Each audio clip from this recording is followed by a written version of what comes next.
Hello, my name is Mormon Romance Novel Book Review. I'm 6'0", have brown eyes, I like hiking, biking, camping, reading, and having fun. I'm looking for someone with a sense of humor who likes cuddling by the fireplace with a good book and wants to watch me as I review Always Will by Melanie Jacobson. That's right, it's time to explore the obtuse world of online dating because the author of the book this month is a storied advocate of electronic romance service platforms. She incorporates them into every one of her novels, even when Mormon culture, well, frankly, it doesn't really have a problem with it anymore. We are living in the age of Tinder and Mutual, but online dating used to be stigmatized, so we'll give Jacobson the controversial author badge on a technicality. Jacobson is another regular at Deseret Book, and I've had a bit more exposure to her work than I have the other authors I've reviewed. A bit here meaning one other book. It was called The List, and it was about a girl trying to finish her life's bucket list and something surfer guy falling in love. Now that I've read 2 of her books, I have something of a feel for her style, which is surprisingly not that bad. Unlike many LDS romance authors whose narrators often spin down the drain of their own minds like they're halfway through the yellow wallpaper, Jacobson writes with a Californian chill, with characters that make friendly jokes and prods at each other and who take time to enjoy the little things in life. Now, let's make a big dramatic CGI leap and shrink down into the pages of Always Will to see how this heart-swooning novel turned out. Always Will is something of a typical romance, with underappreciated heroine Hannah crushing on the slightly oblivious hunk Will, who lives 3 apartments down. But this simple premise has a twist, because this crush that Hannah has on Will is over 12 years old, and their friendship together dates back to high school. Why hasn't she expressed her feelings to him? Because she tried once, when she was 17, and Will laughed it away like he was a mom during the first few minutes of her alcoholism intervention. Hannah doesn't want to get hurt again, so she plays the long game, waiting for just the moment to strike, but then one day Will does something that throws a wrench in Hannah's plans. Oh, his name is Will. I just got it. Will decides that he's going to get married and settle down, and as if it would actually make the process faster or more convenient, he sets up an online dating profile, much to Hannah's shock and horror. She offers to help him set up his profile, secretly doing things to make sure he gets terrible dates, to give herself a little more time before she can get the courage to confess her love once again. I had a hard time believing the relationship that Will and Hannah have. It's almost creepy how there's no romantic tension between them as they interact with one another. Their friendship has the resume of one of those weird hipstery open relationships where they're both a little too attractive and live a little too close to each other and have known each other for a little too long and who argue a little too comfortably and who comment on each other's figures a little too freely and who know each other's likes and dislikes a little too much and come to each other's defense a little too fanatically to not be banging. I can tell the purpose of this hyper-platonic friendship was to create romantic tension, to give the reader the feeling that they might break down and mac at any moment, but it needed to be thought through better to be realistic. It needed something else, something a little more dramatic and complicated between them, like rival families or a pit of alligators or something, because without that something else, they're just big weirdos.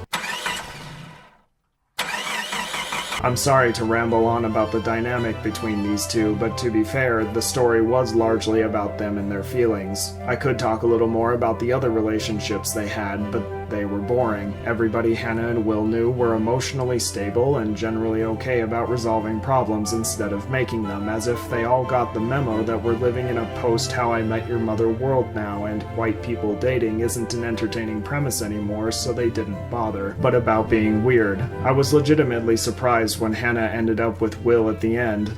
Spoilers. Whatever. Their relationship was friendly, even brother-sisterly there, but after Hannah confessed her love for Will, Will started doing some unfriendly stuff that can only be described as him trying to own her. When Hannah's secret comes out, he demands immediate answers to her complicated feelings, pulls her in for a kiss when nothing has been resolved, sends her unsolicited texts of affection to try to get her to go back to his apartment, tells her that he's the only one that knows her well enough to care for her, and at one point even physically prevents her from leaving his presence. I thought Jacobson was using his behavior to lay the foundation for some tough lesson at the end, like maybe how there's a difference between the people we crush on and the people with whom we have relationships, or maybe a lesson about how even people we've known for years can be much different than what we expected. If that were the case, she laid the foundation really well, nice and subtle, and even has Hannah meet a very nice, supportive, handsome boy online so she can have her happily ever after with someone else instead. So imagine my surprise when Will and Hannah take that foundation of dysfunction and build a house on it and get married and start laying down sod and a white picket fence. I guess Jacobson went for the ultra-dark ending, where the reader knows that most of what Will did is a clear sign of future domestic abuse, but she marries him anyway. I've disliked every romance novel I've read for this series, but this is the first time I've taken offense at one. Check Me Out may have been eye-narrowingly odd, but it wasn't harmful. It didn't peddle an abusive relationship and then have the heroine live happily ever after with it. I worry at what will happen if some hapless young girl reads Always Will, analyzes Will's behavior, and seeks it out in one of her real relationships. And what about the book's implicit approval of long, unhealthy crushes? This book would have readers think that all you have to do is pick a hottie, and if you stick it out for long enough, he'll eventually love you. Hapless girls, if you're listening, pay attention to Jay, the one in the story, because even though Hannah rejected him, he is the good guy. Jay is the type you're looking for. Don't try to find a Will. Will is going to dance you around in circles for years, stealing kisses and affection while never bringing himself to say that he loves you.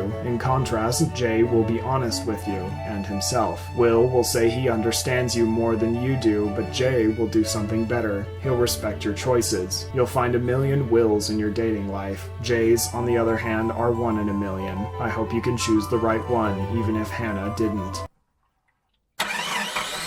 I can't leave this review without mentioning that despite the problematic themes, Always Will punches at a higher weight class than the other novels I've read for the Mormon romance novel book review. The prose is engaging, it's filled with witty remarks and a plot that actually moves along. Jacobson writes with a distinguishable voice and a premise that latched right onto my natural curiosity. On reading Always Will, I felt like I finally got to watch a real movie in the theater after a whole year of only straight-to-DVD Disney sequels. Is it good?